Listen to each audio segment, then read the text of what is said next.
ಕುರ್ಚಿ ಅಲುಗಾಡತ್ತೆ ಎಂದಿದ್ದ ಪ್ರತಾಪ್ಗೆ ಸಿದ್ದರಾಮಯ್ಯ ಡಿಚ್ಚಿ ಕೊಟ್ಟಿದ್ದಾರೆ. 2 ಸಲ ಎಂಪಿ ಆಗಿದ್ದ ನಮ್ಮ ಕುರ್ಚಿ ಅಲ್ಲಾಡ್ಲೇ ಇಲ್ಲ. ಯದುವೀರ್ಗೆ ಬಿಜೆಪಿಯಿಂದ ನಿಲ್ಲೋದಕ್ಕೆ ನಾನು ಹೇಳಿದ್ನಾ ಅಂತ ಪ್ರಶ್ನೆ ಮಾಡಿದ್ದಾರೆ.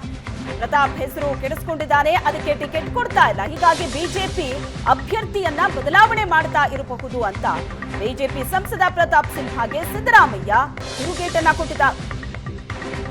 ಬಿಜೆಪಿ ಯಾರನ್ನ ಅಭ್ಯರ್ಥಿ ಮಾಡತ್ತೆ ಅನ್ನೋದು ಪ್ರಶ್ನೆಯೇ ಅಲ್ಲ, ನಾವು ಬಿಜೆಪಿಯನ್ನ ಸೋಲಿಸಬೇಕು ಅಷ್ಟೇ, ಅದು ನಮ್ಮ ಗುರಿ ಅಂತ ನಗನಗುತ್ತಲೇ ಪ್ರತಾಪ್ ಸಿಂಹಗೆ ಸಿಎಂ ಸಿದ್ದರಾಮಯ್ಯ ಟಾಂಗ್ ಕೊಟ್ಟಿದ್ದಾರೆ.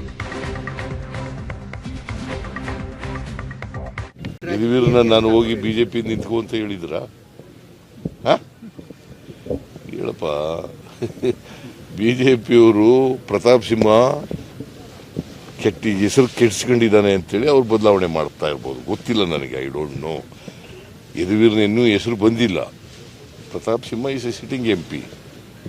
ಈಗ ಅವ್ನು ಬದಲಾವಣೆ ಮಾಡಬೇಕು ಅಂತಂದ್ರೆ ನೀವೇ ಸೃಷ್ಟಿ ಮಾಡ್ಕೊಂಡು ಹೇಳಿದ್ರೆ ಅಡ್ಜಸ್ಟ್ಮೆಂಟ್ ಪಾಲಿಟಿಕ್ಸ್. ಅಂದ್ರೆ ನನಗೆ ಟಿಕೆಟ್ ಕೊಟ್ಬಿಟ್ರೆ ಸಿಎಂ ಕುರ್ಚಿ ಅಲುಗಾಡುತ್ತೆ ಅನ್ನೋದು ಪ್ರತಾಪ್ ಸಿಂಹನ ಹೇಳ್ತಾರೆ.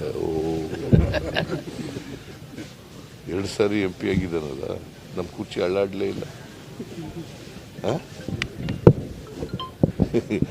ಪ್ರತಾಪ್ ಸಿಂಹ ಬಿಜೆಪಿಯವರು ಯಾರನ್ನ ಕ್ಯಾಂಡಿಡೇಟ್ ಮಾಡ್ತಾರೆ ಅನ್ನೋದು ನಮಗೆ ಅದು ಪ್ರಶ್ನೆ ಅಲ್ವೇ ಇಲ್ಲ.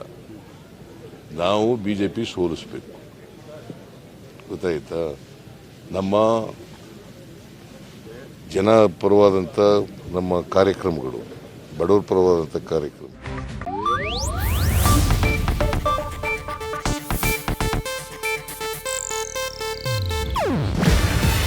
ಇದು ಏಷ್ಯಾನೆಟ್ ನ್ಯೂಸ್ ನೆಟ್ವರ್ಕ್ ಪ್ರಸ್ತುತಿ. ನೀವು ನೋಡ್ತಿದ್ದೀರಾ ಏಷ್ಯಾನೆಟ್ ಸುವರ್ಣ ನ್ಯೂಸ್.